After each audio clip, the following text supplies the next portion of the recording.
Hello mga ka-thrifty! Another DIY craft idea. This time gagawa tayo ng DIY heart-shaped wall decor. Ito yung old book na hindi ko na ginagamit. I-roll natin. Then afterwards, ipagdikit natin ang 3 pieces. Bale, pag gumamit kayo ng old newspaper, mas maganda kasi hindi nyo na kailangan pagdugtong-dugtong. Then gagawa tayo ng heart-shaped dito sa cardboard.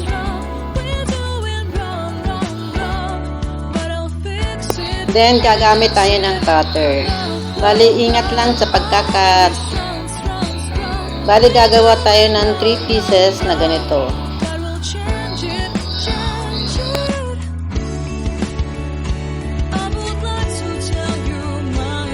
Bali, ito na yung last.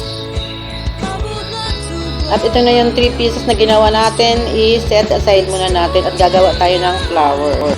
Gagawa tayo ng roses, gumamit tayo ng art paper at saka construction paper. Bali sa each layer, 5 pieces.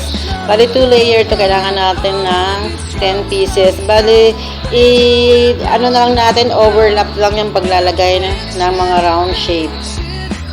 Ito na. At gagawa tayo ng ganito na marami. Ito na yung mga ginawa ko, big at saka itong small. I-set aside natin at ito naman ang gagawin natin na ididikit natin sa brown paper para mas magandang tingnan at saka mas matibay.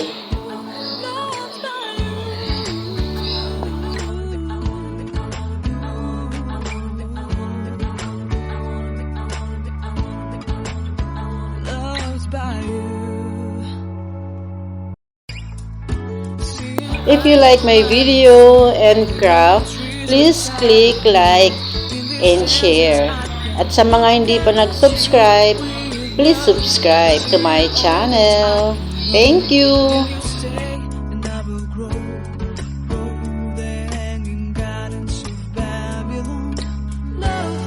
Ito na nagawa na natin, is-set aside natin ulit.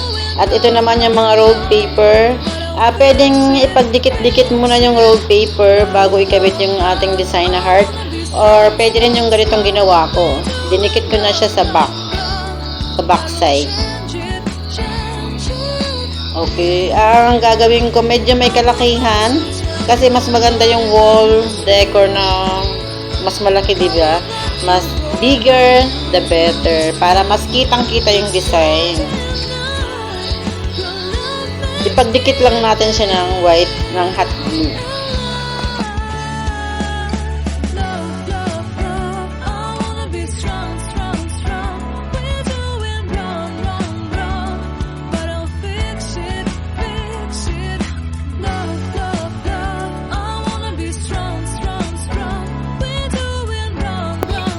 Okay, baliktarin na natin at ilalagay na natin yung ating mga design. Bali, ito yung ginawa akong design. Nasa sa inyo na kung ano yung gusto nyong design, yung pagkakabit nyo ng heart. Ito na, magkabit na tayo ng mga roses. Very colorful. Bali, at random lang yung paglagay natin. Okay. Pero nasa inyo na rin yan kung gusto nyo na puro red muna, puro yellow, o puro orange. Pero sa akin, random lang ang ginawa ko.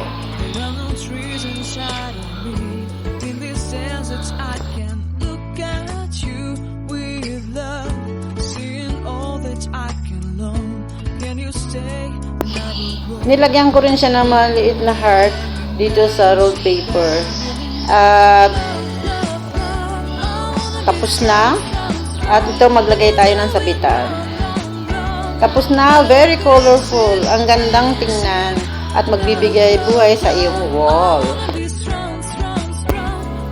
Ito na siya, sinabit ko na. Ang ganda, very colorful. Hope you like it. Thanks for watching.